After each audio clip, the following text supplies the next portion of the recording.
Can you hear me?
Mo Baxley. I am the ED of UU Action New Hampshire, or Unitarian Universalist Action of New Hampshire. I'm very happy to be here today. I hope this is the first of many visits. What we're going to try and do is offer resources to you and to help you share your resources with other congregations around the state. Okay? Today's program is going to be about how a bill becomes law. Our legislative session is just about to begin. They had their opening day last week. This is going to be how you plug in into that process. A lot of this stuff you're going to know, but we're going to go through it really quickly, and then we can talk about anything that we really want to dig into, okay?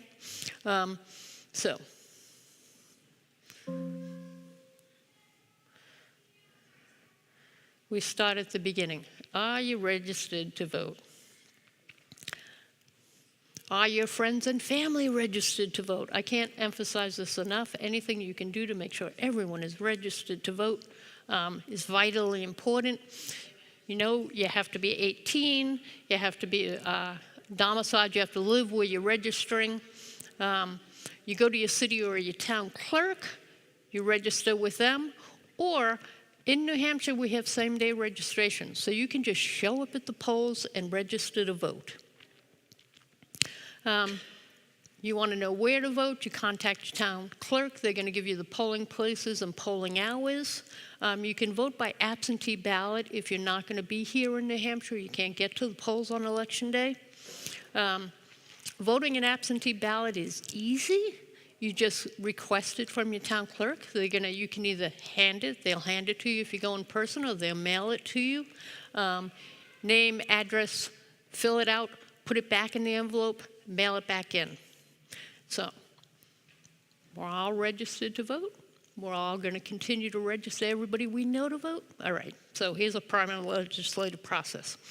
And let me say that the titles may change, but the process is basically the same whether it's city, state, or federal.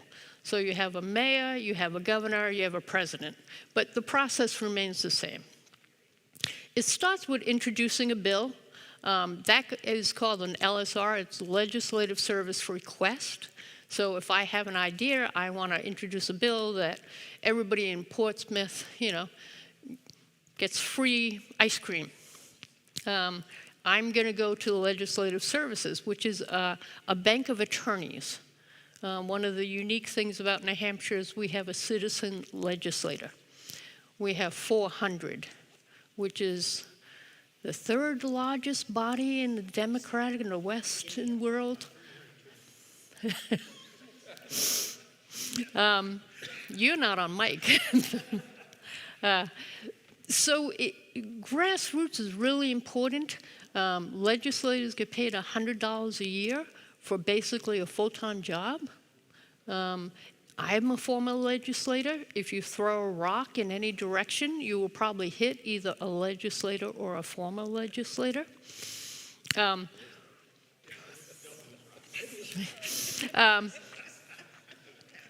So what happens is when most legislators are not attorneys, so we have a bank of attorneys. They're legislative services. I walk into them and say, I really think the people of Portsmouth deserve ice cream. So how do we write this bill? They will take on the task actually putting the legal language and comparing and making sure how it interacts with all the existing laws, checking a brief, is it constitutional? It goes through legislative services. They're going to give me the printed language, and we'll enroll it. Formal reading and committee assignment. A bill gets 3 readings, which is tradition.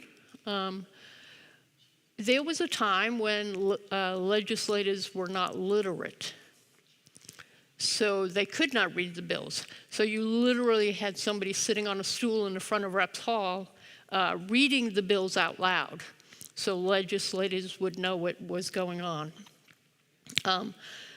Formal reading and committee assignment. So it's a bill about ice cream. I don't know, maybe it's going to Agriculture Committee. We're going to talk about cows and making ice cream. This is where party politics comes in.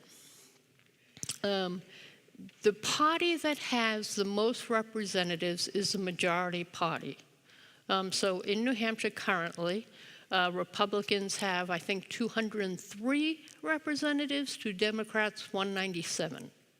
So the Speaker of the House is a Republican. The Speaker of the House appoints people to committees. So it's the Speaker of the House who decides who gets to be on the Education Committee, who gets to be on the Environmental Committee. It's a big influence. The Speaker of the House gets to decide where the bills go. Does this bill go to agriculture?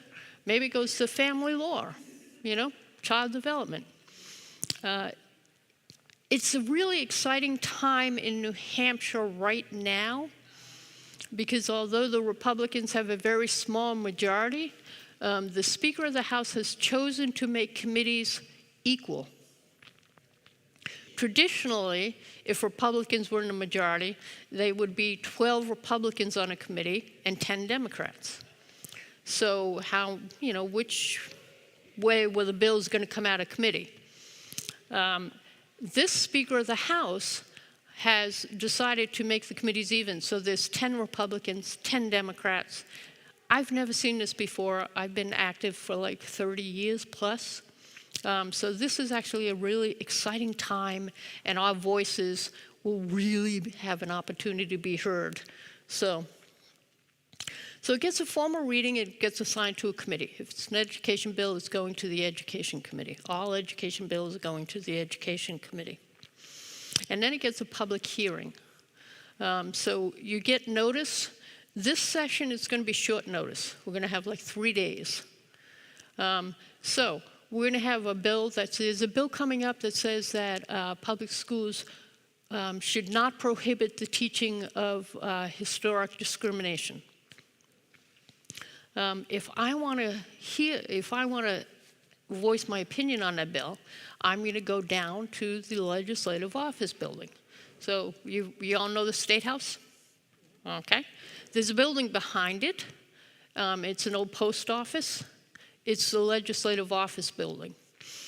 If you go to the second floor, room 203 is the Education Committee.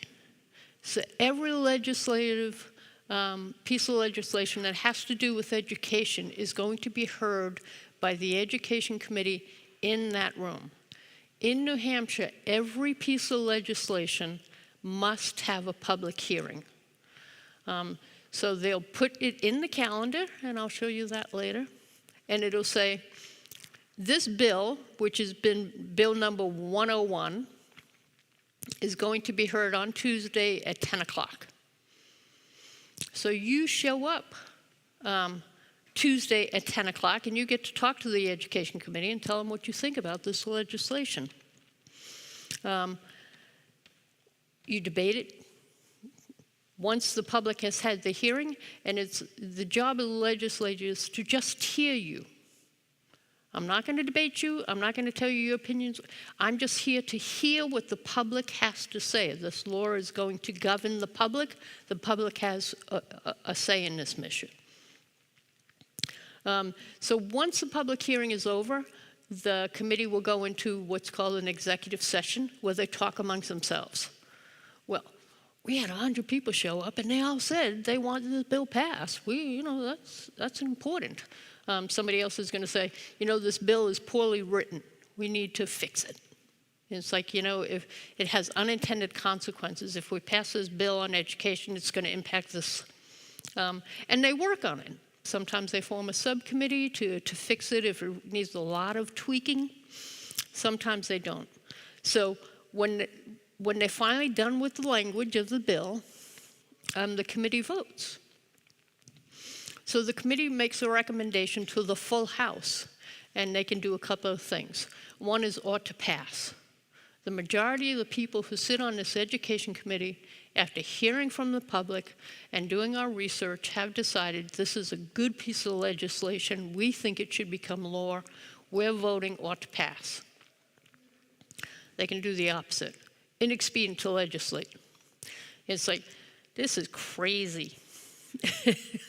You know, or we had 1,000 people sign in and the public really hates this idea. So we don't think we should be doing this. So then it comes out of the committee with a recommendation of inexpedient to legislate. At this point, it goes to the full House. Every Wednesday, probably sometimes Wednesday and Thursday, you go to Reps Hall and there's 400 seats. And you can all go sit in the gallery. It's the best show in town if you haven't done that yet. And they will go through all the bills. And they'll say, okay, now we're going to take all the bills from the Education Committee and then Bill 101. The full House will vote. And they vote on the committee recommendation, not on whether they think the bill is a good idea or a bad idea. They're voting on whether or not to accept the judgment of the committee. Because read it again? Do they read the bill again? They do. They do. What happens is, so this year I think there are at least 800 bills being introduced, and that's just in the House. You can't become an expert on everything. And remember, this is a citizen legislature. So it's just physically impossible to read every bill and know everything. So you get assigned to a committee. And the people who are assigned to the Education Committee, a lot of them teachers or people who have backgrounds in education, they become an expert on that piece of law. They know everything there is to know, or they should be fairly expertise on the education. So the rest of the House kind of trusts their opinion. If these folks have looked at this bill and they've amended this bill and they think it's a good idea or a bad idea, we're inclined to trust their opinion. Same thing, transportation. The people in transportation don't know much about education, but they're going to know a whole lot about transportation. Yep. Well, it's important also to point out that none of the legislators have any type of staff. 400 legislators.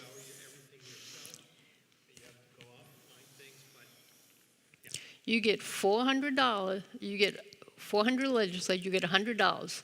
And out of that $100, you have to buy your own badge.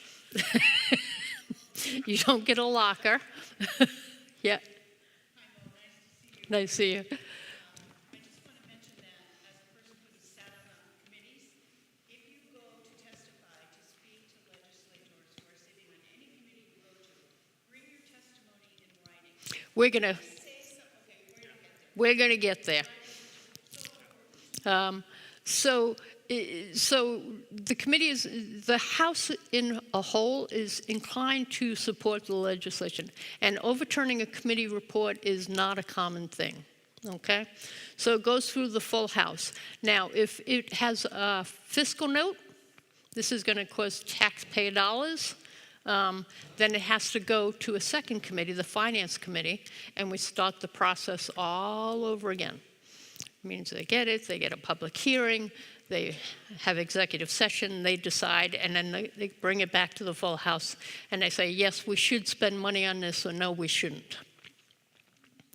Another vote by the full House. If it gets through that process, then it goes over to the state Senate. It's crossover date. So while the House is doing all this work on the House bills, the Senate is across the hall doing the same thing on the Senate bills. And at a certain point during the session, they're going to cross over. So all the House bills are going to the Senate, all the Senate bills are coming to the House. So it can't die in Finance Committee. It has to go back to the House. It can get a recommendation of inexpedient to legislate. So they can recommend kill it. Okay. But if they just pass it, why does the House have to vote on it again? The House votes on every piece of legislation. It has to pass if it has a fiscal note. If it doesn't have a fiscal note, then it doesn't have to go through a second committee. But if it's tax dollars, this is New Hampshire. They don't vote on anything that has a fiscal note that hasn't been to the Finance Committee first. Right. So if that bill comes out and somebody says, wait a minute, this has to go to the Finance Committee. Oh, so that first vote possibly doesn't happen. Sometimes. So it goes to the Senate. Now, the Senate can look at this bill and they can say, this is great just the way it is, cool, we pass it. They could say, yeah, we think this is a terrible idea. We disagree with the House. We're killing it. If the Senate kills it, it's dead. The Senate can also say, we think this is a good idea, but we want to amend it just a little bit, change it a little bit. So then the Senate goes through it. If the Senate amends it, it has to go through a committee of conference. So the House has passed this version of the bill, and the Senate has passed this version of the bill, and they're just a little different. So how do we reconcile that? You have what's called a committee of conference. So there's going to be 3 people from the House of Representatives, 3 people from the Senate, and they're going to get together and they're going to hash it out and say, which version of this bill do we really want to pass? It can be pretty contentious, actually. It's like, so if both chambers eventually agree on a version of this piece of legislation, it's going to go to the governor's desk. The governor has options. He can sign it. He can leave it on his desk and do nothing. And if it stays there for 5 days, it automatically becomes law, which sometimes governors will do because they want the bill to pass, but they don't want their name associated for political reasons, and so I'm just not going to do anything and let it happen on its own. Or the other thing is the governor can say no and veto the bill. If the bill is vetoed, we get another shot at it. It takes 2/3 of the House and the Senate to override the governor's veto. If the bill comes back and the House calls a veto override day and 2/3 of both houses pass, then the bill becomes law without the governor's approval. Is it 2/3 of each house? Of each house. Of each house. So 2/3 of the House, 2/3 of the Senate. All right, so here's, yep.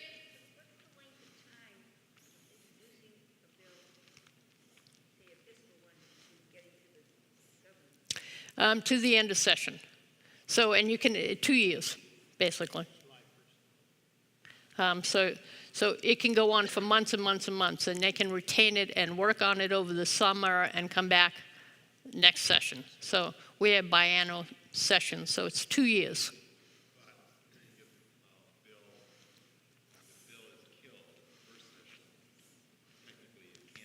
And it can't come back, and it's dead.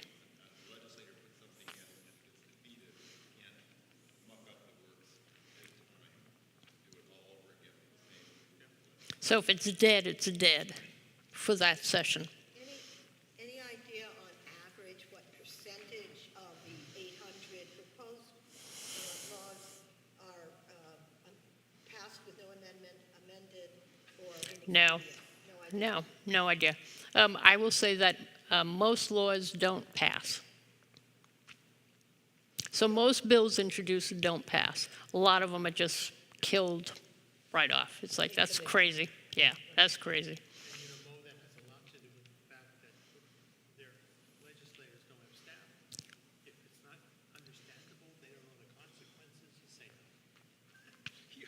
You just don't know, you know? And most of these bills, most legislators don't know much about because they don't have the time. So At the beginning of every House session, you'll see at the beginning of the calendar when we get there, it's consent. So some bills come out of committee, 20-0, kill this. It's a dumb idea, don't do it. We all agree. Or just the opposite, 20-something, pass this bill. This is great, we all know we need to do this. So the House puts all those bills in what's called the consent calendar, and it's just a yay and nay vote, and it's yay. So we pass all these bills that the committees have all agreed upon. Or rejected. How does withdrawal fit in? I just heard one of my local legislators withdrew a bill So we're still in the process of writing bills. So oftentimes a legislator will have a good idea, he thinks or she thinks, and go to legislative services and say, write this bill. And then they get a little input from others that say, what were you thinking? You know, if we do this, A, B, C, and D is going to happen. We can't, you know, it's like, come on. And they go, oh, I didn't think about that. So they pull it out. Or they introduce a bill and somebody will say, well, you know, so-and-so has introduced the same bill. So pull yours and just work on that one bill. So you all have the power to ask your representatives to introduce a bill. And it's like, this is where the reps get their ideas of what legislation to pass. It's like somebody picked up a phone and said, you know, this is a real problem, or I think we should do something about this, or I had this great idea. Call your legislator and talk to them. Most legislators publish their home phone numbers. They're sitting right next to you in the pews. So we've got 4 here in this little group. If somebody from the audience asks a question, can you repeat it before you answer it, because they're not like you are. Will do. Will do. So call your legislator, get to know them, and if you have an idea, by all means, ask them, will you introduce this legislation for me? And 9 times out of 10, they will. Testify at a public hearing. There is nothing more important than actually going to Concord, sitting in the Education Committee room, and saying, this is my opinion. You can call a right-to legislator. As I said, they publish their home phone numbers, their addresses mostly, and talk to your friends and family or your fellow church members. Get the rest of the community to call and advocate on behalf or opposed to a bill. Let the public know. Write a letter to the editor. How many people read letters to the editors? Yeah, see? So write a letter to the editor. Hey, everybody, did you know this bill was, introduced? And we should call our legislator. It's impact. Because we have a citizen legislature, a tremendous amount of work done in this state is done by grassroots groups. We become the experts. The Forestry Association becomes the experts on forest management and works with the Agricultural Committee to do it. Join one of those groups, work with them. So, if you see a bill, you want to know more about it, here's where you want to start. Who's sponsoring the bill? You can go online, look it up, and it's like, whose idea was this? Who's opposing it? Who's supporting it? You can do a little bit of research and you can find out who's advocating for this or who's advocating against this, and join in whichever side you want to. Fact gathering, as has been stated before, there's no staff in the House of Legislature. You're the staff. So any information and facts you bring to a legislator or on an issue that they are debating and looking at is greatly appreciated. It has to be accurate, though, and sourced. Do we bring that to the committee? All the above. The question is, do we bring that to the committee? Yes. Yes. You can email them, you can email the committee, and it goes to all the committee members at whole. When you show up to testify, you write it down, and if there's 10 people on the committee, have 10 copies made and hand it out. The other thing is, facts and figures are important. Nothing moves legislators more than the personal story. If you show up to testify and you say, this happened to me, and this is how it impacted me, my life, this is why this is important. It's their heart. They're all human beings. Touch their hearts, and you've got a really good chance of convincing them. Well, you mentioned you want the blue sheets. The blue sheets, signing in. So the process is when you get to the legislature, and you go to room 203, because that's where the hearing is going to be, They'll have sheets. It's a clipboard with a blue piece of paper, and you get to sign in, and you get to say, do you support this legislation or not? And you check the box, and that's it. Or they have little yellow cards. If you want to testify, you fill out the little yellow card and say, I want to testify, 3 minutes. That's all you get. And you turn it in, and the chair of the committee will just go through the cards and, Susie Smith, come testify now. And you come and you sit in front of the committee and you testify to them. Yeah. One suggestion when you're sending something to legislators, put where you live. Some indication that you are a New Hampshire resident and apply to the legislative. This is a really important point about identifying yourself by where you live. One, if I'm calling a legislator and I'm their constituent, they're picking up the phone for me. And these day and age, with emails, some of these organizations put it out on a national email chain, and you get emails from California, and quite frankly, if you live in California, you don't get an opinion on the laws of New Hampshire. So it's like, identify pretty quickly in your email title, Portsmouth resident here, New Hampshire resident, I care. Go ahead, Ingrid. Last year, there was an online link where you could do this sort of thing online. So the question is online. Can we do this online? During COVID, they started an online, you can attend the committee hearing online. They are continuing that this year, and oh my God, was it successful. I think the biggest hearing we ever had in New Hampshire was probably 450, 500 people in Reps Hall. And that was like marriage equality or some, big Martin Luther King Day. Regularly, last session, 1,000 people weighed in on these bills because they could do it online. That is continuing to be the process. And boy, legislators heard you. It's like, whoop, they're paying attention out there somewhere. So it's really important. Don't think you're going to be able to testify online. So this is, just getting back to the blue sheets again. Because the blue sheets, it used to be you have to be in person there to check something off. I think that online, you can now do it online. In the blue You can absolutely online. You can register, I support, yeah, even if you're not there, even if you're not physically there. you can weigh in on any bill. I mean, you don't have to, it doesn't have to be just your bill. If you want to weigh in on other bills as well, you can do it online, or you can, if you go there, you can go around to the various committees. So the point is that They tally that up and they see how many people said yes or no. if you're in Concord, and you come to testify on this bill, and you do that, while you're in Concord, go pop into some other committees and, see what they're talking about.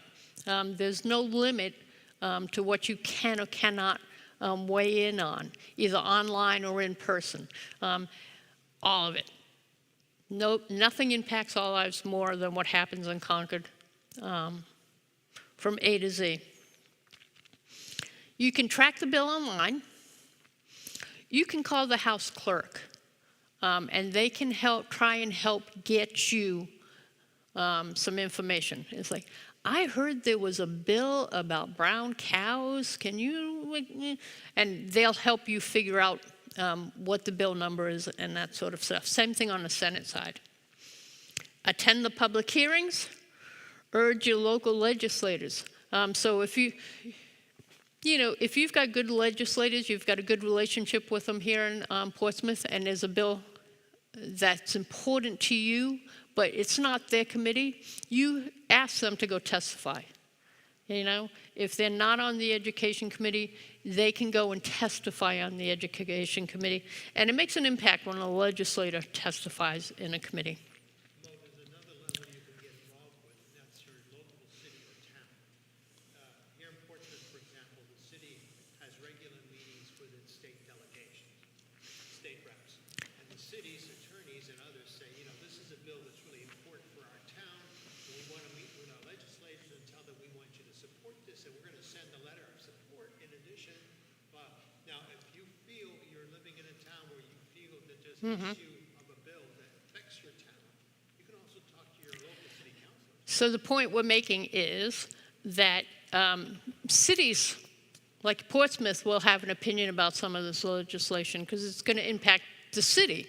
So regularly the county delegation or the city delegation will get together with city leadership. So the mayor of Portsmouth is going to sit down with the legislators of Portsmouth and the city attorney and talk about this legislation that's going to have a big impact on the city.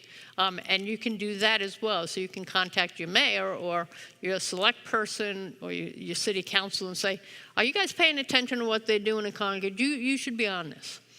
So that's a good point. Attend the public hearings, ask your legislator to alert your legislators, your local legislators as to what's going on. And even more, write letters to the editor. Go to your newspapers and ask them to write a story on it. Quite often, local newspapers are looking for the local angle. It's like, how is this going to impact our community? And if you go to them and you pitch them a story, they'll write it. The other thing is, one of the things that is often forgotten is to say thank you. You want to build an ongoing relationship with your legislators. I'm telling you, it's $100 a year. It's a full-time job. You got people yelling at you, telling you, you're not so smart. So a thank you goes a long way. Show your appreciation. They're a piece of work. Don't forget that. And here's some just common sense basic guidelines. Don't think you're smarter than they are. I'm a professor, I know, I have a PhD, I know. It's like, don't do that. Even if you're an expert in a particular field, don't do that. It's not going to be effective. Don't underestimate them. Don't think they're just a bunch of yoo-hoos that go down there and, sit around and, drink martinis. These people work really hard on their committees. And the folks on their respective committees really will become experts in that field. Be reasonable. It's like, yeah, Portsmouth should get free ice cream, but maybe, the rest of the state should get some too. Be understanding that when somebody says, we can't give Portsmouth free ice cream because there won't be any ice cream for the children. It's like, okay, I understand. Be friendly. Let's just build the relationship. You want to have an ongoing relationship with these folks on this piece of legislation and the next and the next and the next. So build a relationship. Don't ever lie or break a promise. If you go to your legislator and say, I'm telling you, I've got a study that says this is a great idea, and I'm going to get you that study, I promise. You better get them that study. Your credibility is on the line, and you will burn your bridge. It's like, don't make promises you can't keep. Be realistic. Is it realistic that everybody in Portsmouth gets ice cream? Maybe not. Be a good opponent. If somebody from some other city is showing up and saying that people in Portsmouth shouldn't get ice cream, so don't call them names. That person from Boston is stupid, and you shouldn't listen to them. That's not going to win you any friends in Concord. Stick to the issue. Of course we should get ice cream. It'll improve morale, So be a good opponent, be informed. If you go to your legislator, and you say, I'm so happy you're introducing this, and I'm going to be behind you 100% of the time. Don't decide a month from now that you've changed your mind and now you're going to oppose the bill. Don't do that. Again, you're going to burn bridges for forever. Learn to evaluate and weigh the issues. Do your own research. Don't go in there and just, off the cuff start throwing your opinions around because, you're the smartest person in the world. It's like take a little time to actually look at the issue and evaluate the issue. So when you write your legislator, you're going to say the Honorable John or Jane Doe. The address, you can either send it to the State House, or as I said, most publish their home address and phone numbers. You send it to their house. They do. Written letters, bigger impact than email. As I've said, lots of organizations now have email lists, and they may be in-state, out-state. A letter with a postmark, impact. If your handwriting is not legible, type it. Be brief and polite. Nobody's looking to read a novel. Identify in the House. Bills are identified by House bill number. It's not the ice cream bill. It's HB 101, okay? So you got to find the bill number. Always identify a bill by its bill number. First paragraph, get to the business. Dear John Doe, I support HB 101. Dear John Doe, I'm writing to you to oppose HB 101. Right off the bat. Put all your facts in there. But don't forget to remember the personal anecdote. This has happened to me. This is how it impacted me. This is how it will impact me. Making telephone calls. The biggest complaint with legislators is they never hear from you. They can go for like 2 years and hear from one. It's like they want to hear from you. It's like they don't want to get to election day saying, I hope I did it right. Talk to them. They want to hear from you. This is why they publish their phone numbers. Call 2 or 3 days, 2 to 5 days before they vote on the bill, because they've got a lot of bills to keep track of. There's 800 of them. Blah, blah, blah. Time it right. Don't ask them to remember a phone call 6 weeks from now. Okay?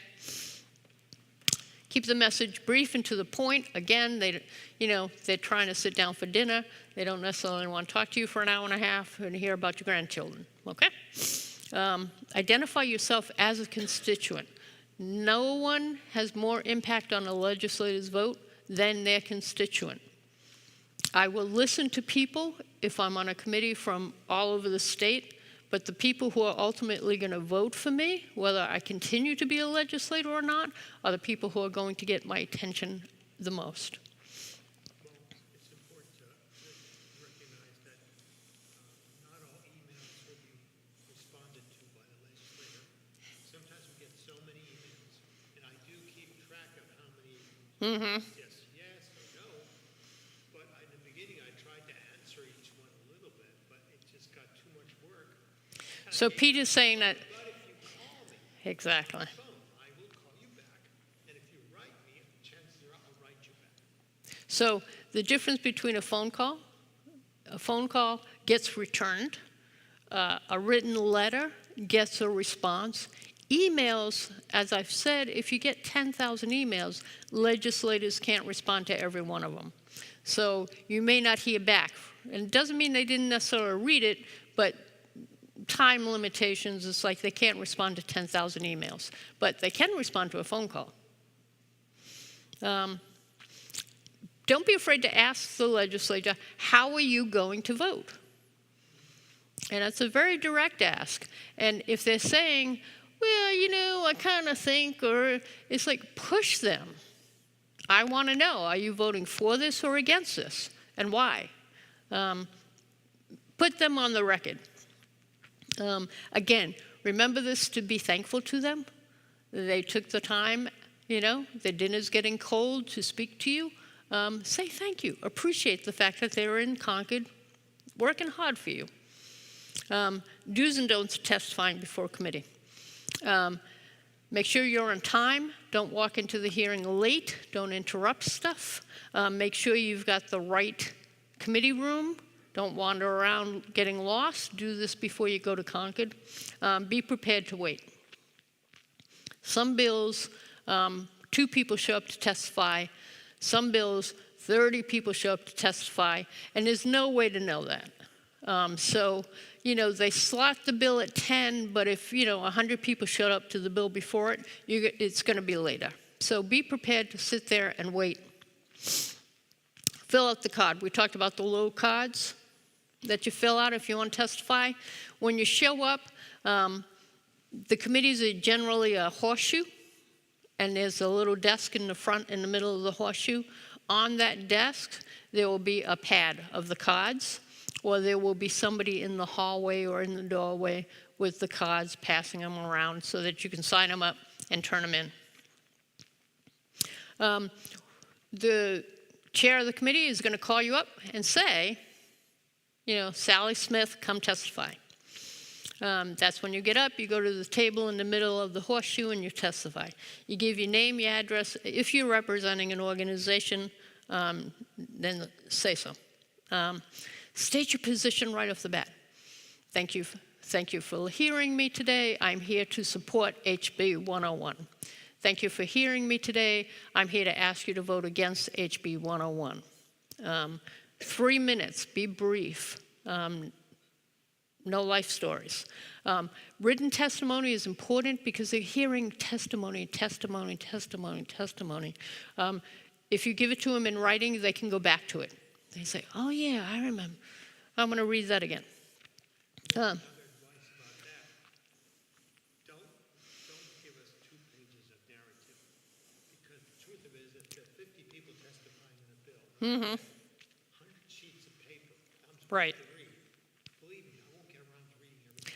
So the legislator in the room is saying, don't write a novel.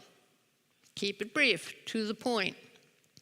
Make copies for every legislator, okay? They don't want to share a piece of paper from 20 people. Be confident. This is your opinion. You can't be wrong on your own opinion, all right? This is what you think, what you feel. So be confident. This is your public hearing. You're supposed to be there. Be cooperative. Don't make stuff up. Don't bluff. If a legislator asks you a question and says, well, do you know about this? If you don't know, say, I don't know. If you can get the information, say, I don't know, but I think I can get that information for you, and I will. If you say you're going to get the information for them, go home and get right on it and get back to them within like a day or 2, okay? And again, thank you, thank them. Thank you for listening to me. Thank you for being here. Here's the things you don't do. Don't make negative remarks about other people. The people sponsoring this bill are just bigots, and we don't like them.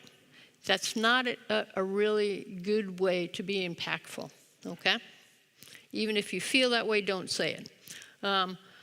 Don't lecture, don't lecture. I'm a PhD, and I'm here to tell you, la-di-da, because you're not going to, they're not going to react kindly to you for that. Don't get into arguments with committees. 9 times out of 10, they are here just to receive your testimony. Every now and then you get one who's being, somebody burnt his toast in the morning, and he's going to, what are you thinking of? Don't go back and forth with them because they're in a position of power. They're going to win. Don't do it. Just say, no, thank you. Don't dodge questions. Don't try and be cute. Don't try and be clever. They sit here and listen to this testimony all day long. Thousands of people they hear testify. You're not going to trick them. Be respectful of their position. When you're in that house, even if they are your best friend, it's not Peter, it's not Mo, it's Representative Baxley, okay? Don't give the same committee twice, okay? If the bills, and oftentimes the bills will be heard more than once. It takes more than one time to pass a piece of legislation. Don't continue to say the same thing over and over and over and over again.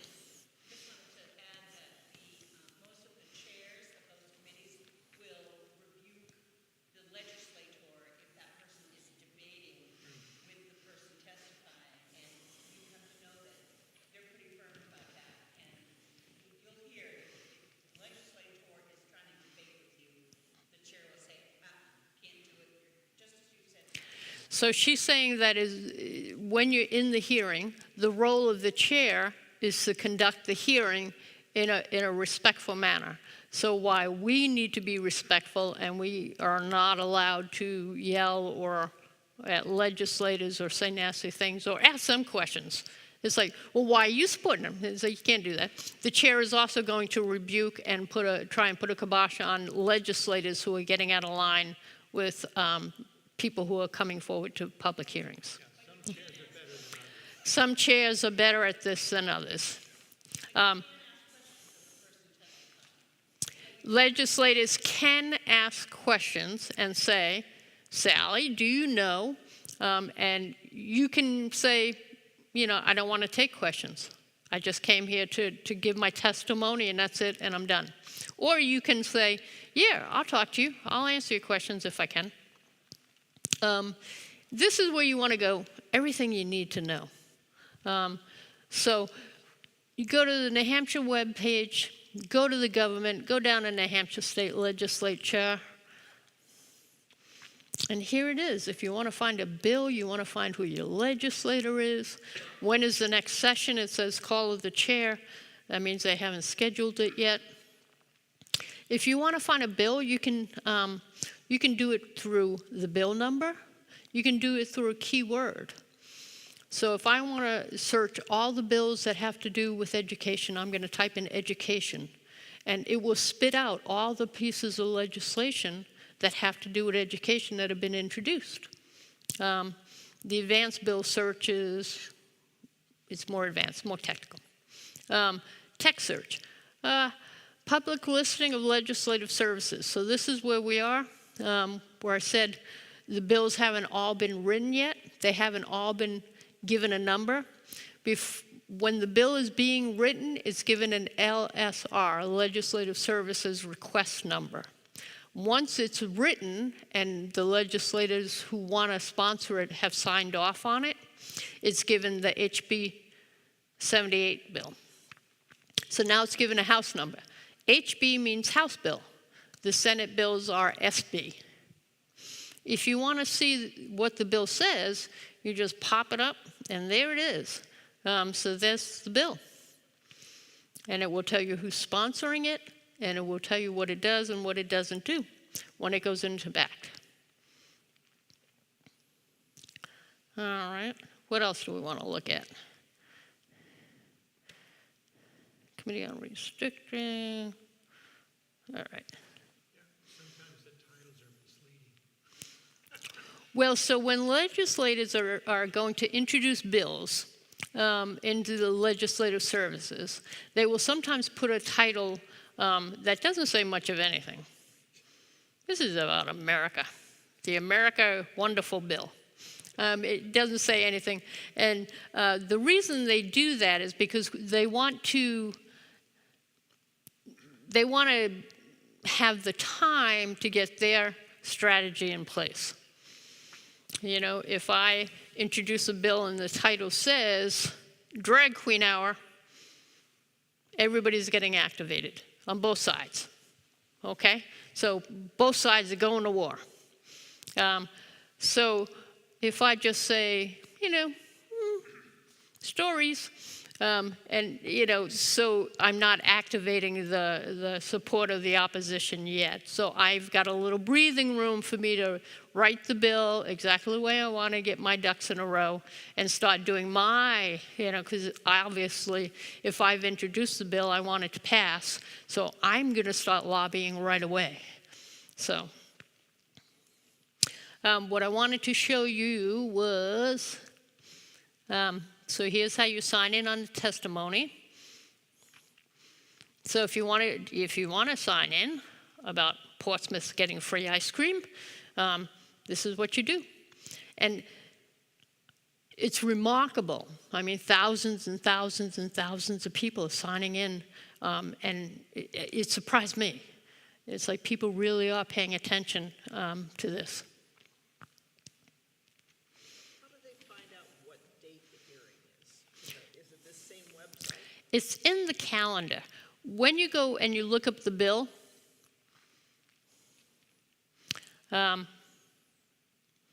And usually if you look up the bill, it'll say It, w- scheduled hearing.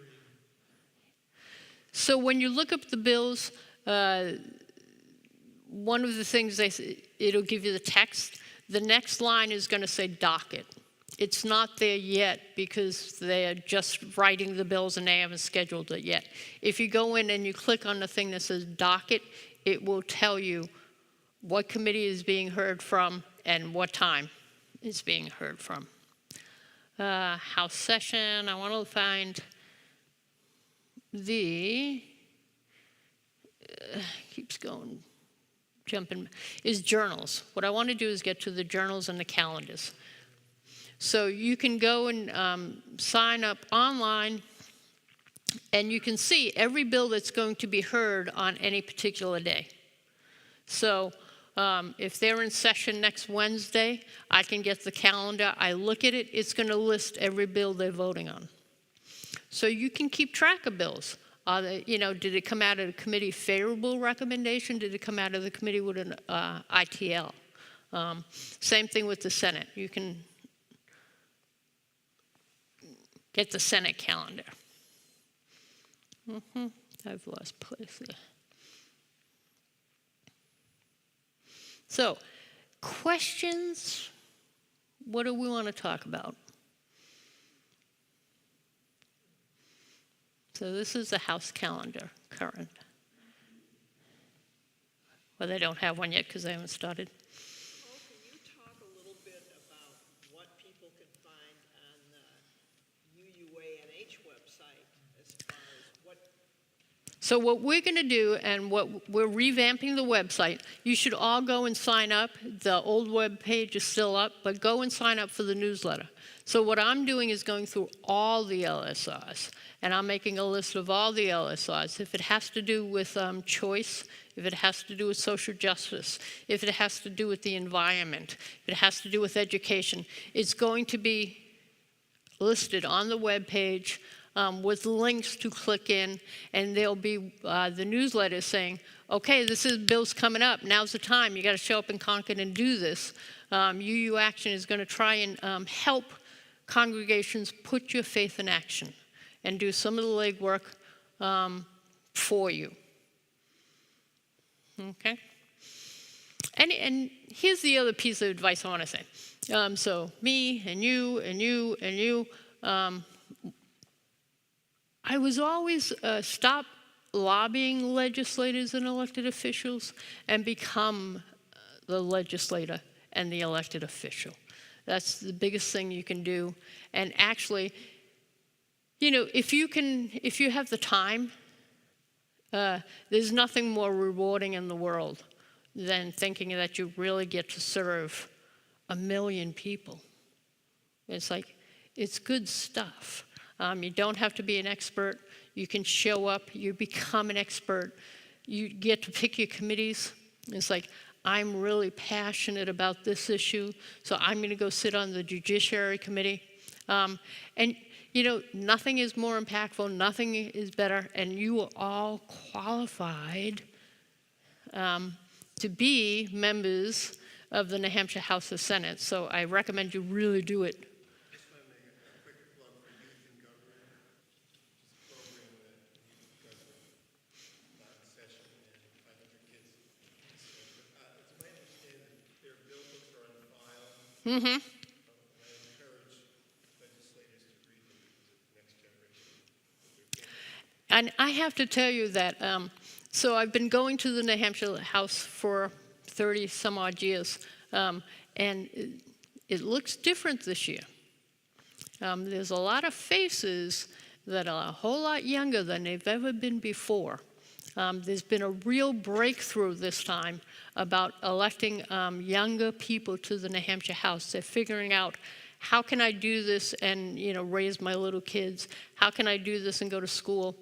So youth is big. And a lot of the folks lobbying in Congress. I was there last week. Half the faces were 30. They were people, teenagers in Concord lobbying with their. Yeah. So it's like, it's really, it's a very nice thing to see. I'm actually really hopeful for this session, particularly with the committees being 10-10, you know, and all these new faces. It's like, boy, we could really do some good work this time around, but it's only going to happen if everybody participates and pushes to make it happen. So, yep.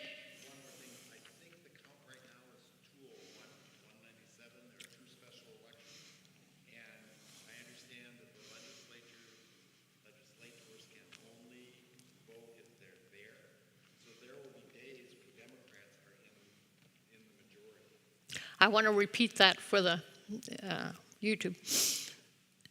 So you can only cast a vote as a legislator if you are actually physically in the House session.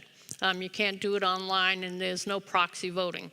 So with the tally being 201 Republicans and 197 right now Democrats, if a couple of Republicans are out sick, then for that day, Democrats might very well be in the majority on session day.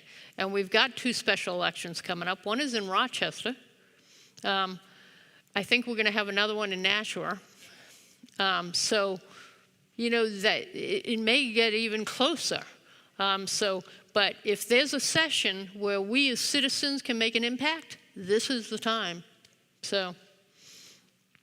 And with that, I want to say thank you for inviting me and having me, and I hope to come back often.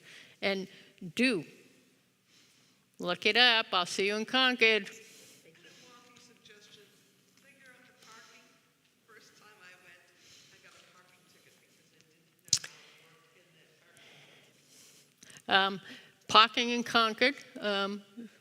But who am I talking to? This is Portsmouth. Parking in Concord, go to the garage. Park in the garage so that you can park 8 hours because, you know, trying to move your car every 2 hours. And so you're going to get to Concord and there's all those parking spots on the side of the State House. Well, they got those yellow bags on them because the legislators got to park somewhere. So, yeah, do. Give yourself some plenty of time. Walk around. And 2, if you haven't gone in and, like, taken the tour, do. It's like, it's a beautiful building.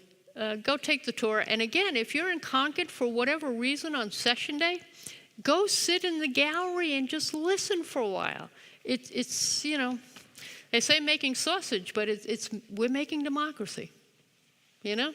So with that, I'm going to close the book. All right. Thank you.